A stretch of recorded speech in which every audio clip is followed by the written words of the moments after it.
So I have played my first eroge, and this is probably because of what I chose to play, but the experience was underwhelming.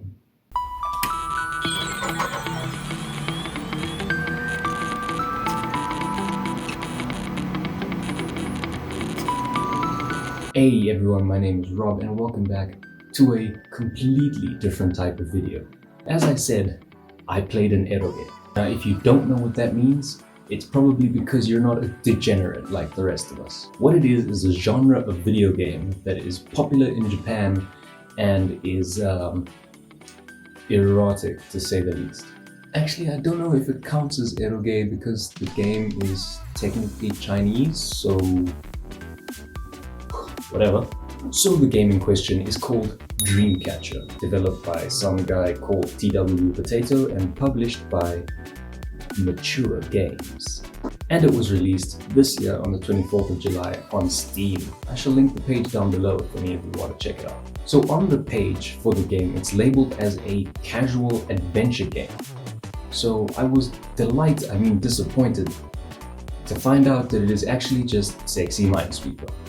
The plot of the game is that you're supposed to be dreaming and meeting these strange girls in your dream, but I'm not sure that I could ever imagine myself dreaming about playing Minesweeper.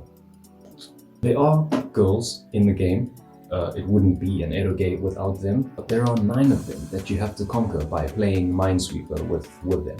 Each girl is a level, and as you progress, the girls get harder, and then the levels get harder, more difficult. I was struggling to see what the payoff is playing this game, because all the good bits are always covered by either mines or those numbers, and then you're really just left disappointed not being able to, see anything. And that fact is only mildly disappointing to all you waifu hunters out there looking to get your next fix, degenerates. And then there's the music. The soundtrack of this game wishes that it was in a fantasy RPG from the 90s.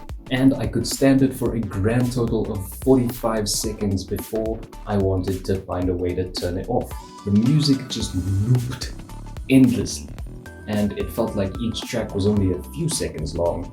And after about 2 minutes, I found myself taking off my headphones and screaming inside my head, "Yamete kudasai." Now this game is easy. I mean, you could play this game if you only had 2 working brain cells and one was telling the other one what to do. It took me a staggering 12 minutes to reach the final level of the game, at which point I couldn't be bothered to play it any further because I still felt unrewarded for all my previous efforts. It was at this point I poked around the menu of the game hoping to find something interesting, but there were only 3 options, so that quickly went out the window there. Now, I have been nailing this game a lot for a lot of things, but that is probably what I expected from a game this cheap.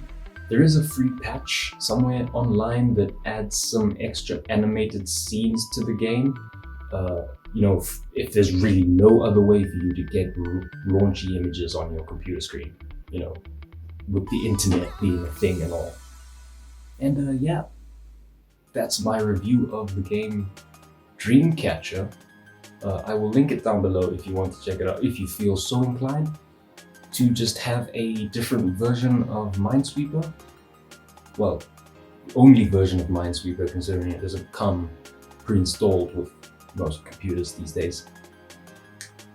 Leave a like down below if you enjoyed that, and if you want more videos, get subscribed to the channel if you aren't already, and I will see you guys in the next video. Now I will go and play some more eroge, purely for research purposes and YouTube and stuff.